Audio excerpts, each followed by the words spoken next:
Share मार्केटमध्ये भरपूर नफा कमवता येतो, पण कर्ज घेऊन गुंतवणूक करणं म्हणजे धोक्याला आमंत्रण आहे. गेल्या काही वर्षात शेअर मार्केटमध्ये गुंतवणुकीसाठी घेतलेल्या कर्जाचं प्रमाण झपाट्यानं वाढलंय.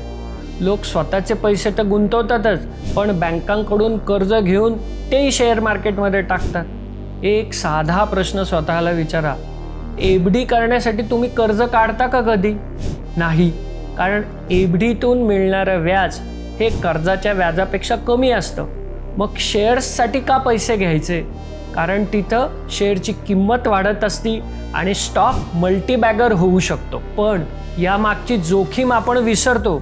शेअर मार्केटमधला परतावा गॅरंटेड कधीच नसतो.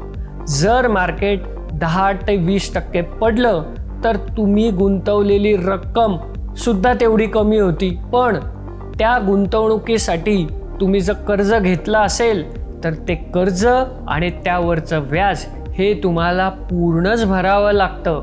इथं गणित उलटं झालंय. तुम्ही ज्या गोष्टीसाठी गुंतवणूक केली आहे त्याचं मूल्य कमी आहे आणि कर्ज आणि व्याज वाढत चाललंय. कर्ज काढून शेअर्समध्ये गुंतवणूक केली तर निर्णय भावनेतून घेतले जातात. मार्केट पडलं तर घाबरून विक्री होते, मार्केट वाढलं तर जास्त लोभ वाढतो. दोन्ही वेळा नुकसानीची शक्यता वाढते. मग कर्ज घेऊन गुंतवणूक करायचीच नाही का?